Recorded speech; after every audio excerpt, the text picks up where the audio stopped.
Hello students, आज हम अपना nationalism in India class 10th का चैप्टर कंटिन्यू करेंगे। इस चैप्टर में, इस पार्ट में हम करेंगे सत्याग्रह के बारे में।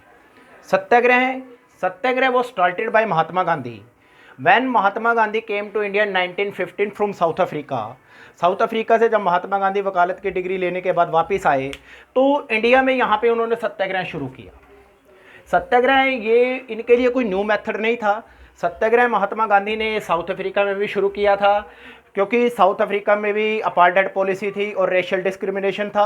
तो वहाँ पे भी महात्मा गांधी ने novel method of agitation start किया था, and this method was very impressive और it was liked by all the people.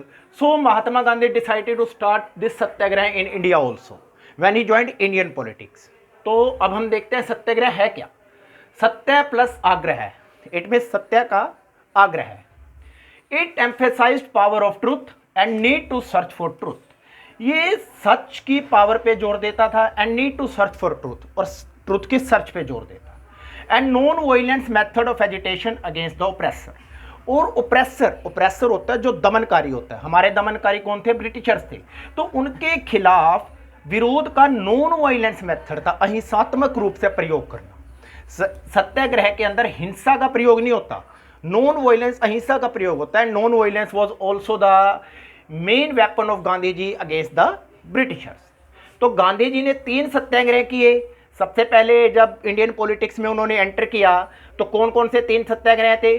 3 Satyagraha of Gandhi जी। सबसे पहला सत्याग्रह गांधी जी ने किया 1916 में चंपारण, बिहार में के अंदर, बिहार के चंपारण डिस्ट्रिक्ट के अंदर फॉर इंडिगो प्लांटर्स। इंडिगो होता है नील, नील की खेती करने वाले किसानों के लिए सत्याग्रह किया। उनका ब्रिटिशर्स के साथ कुछ इशू था, उसको लेके गांधी जी ने सत्याग्रह किया। +2 की बुक के अंदर पूरा ये चैप्टर है इस इंडिगो के नाम से। पूरा आप उस चैप्टर के अंदर इस सत्याग्रह के बारे में पढ़ सकते हैं। दूसरा सत्याग्रह गांधी जी ने किया 1917 के अंदर खेड़ा डिस्ट्रिक्ट में, गुजरात में। ये जो सत्याग्रह किया for the peasants affected due to crop failure.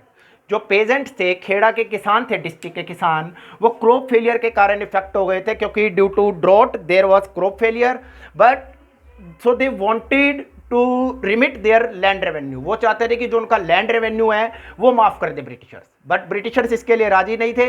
तो गांधी जी उनकी हेल्प के लिए खेड़ा में गए और वहां उन्होंने सत्याग्रह किया। उसके बाद तीसरा सत्याग्रह गांधी जी ने किया 1918 में अहमदाबाद, गुजरात में। ये सत्याग्रह गांधी जी ने कॉटन मिल वर्कर्स के लिए किया। एक जो कॉटन मिल वर्कर्स थे, उनके जो मैनेजमेंट के साथ कुछ इश्यूज थे, उनको लेके गांधी जी ने सत्याग्रह किया। तो 3 सत्याग्रह गांधी जी ने किए 1916 में, 1917 में और 1918 में।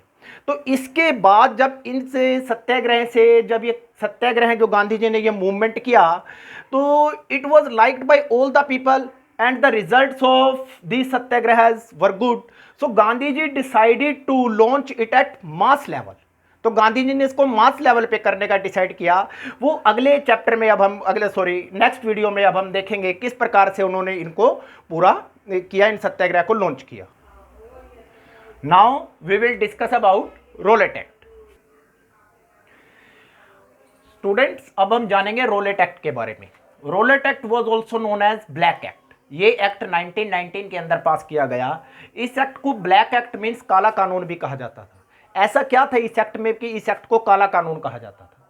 क्या था? This act give the power to the government to repress political activities. इस एक्ट ने गवर्नमेंट को, मींस ब्रिटिश गवर्नमेंट को पावर दी कि वो पॉलिटिकल एक्टिविटीज, जो राजनीतिक गतिविधियां हैं, उनको दबा सके। And allowed imprison to political activist. और जो पॉलिटिकल एक्टिविस्ट है, जो आंदोलनकारी हैं, उनको जेल में डाल सके फॉर 2 ईयर्स, 2 साल तक, विदाउट एनी ट्रायल, बिना किसी जांच के।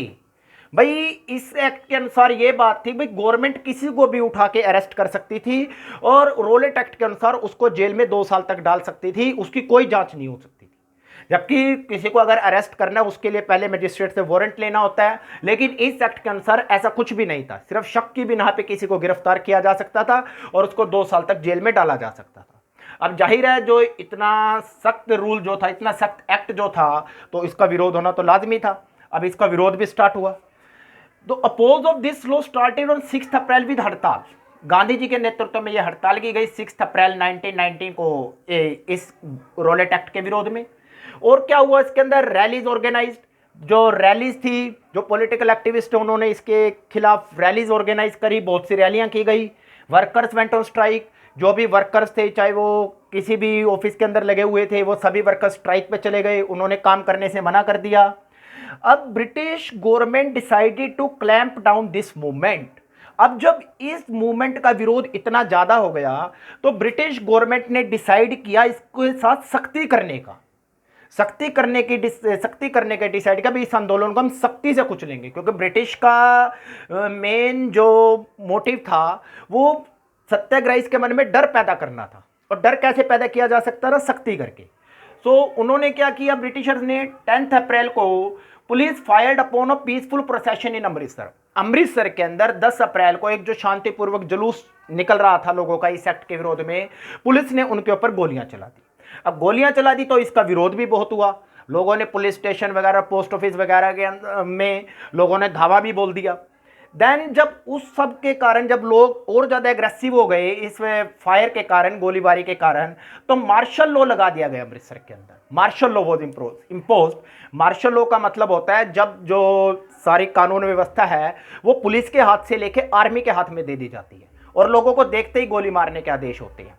तो सरकार इस विरोध से इतना घबरा गई कि उसने मार्शल लॉ लगा दिया अमृतसर के अंदर, और जनरल डायर टुक कमांड। जनरल डायर ने इस आंदोलन को कुचलने की कमांड अपने हाथ में ली। उसने कहा कि मैं इस आंदोलन को कुचलूंगा। और जनरल डायर ने एक ऐसा क्या किया जिसका पूरे देश में विरोध होना शुरू हो गया, यह हम अपनी नेक्स्ट वीडियो में देखेंगे। Thank you.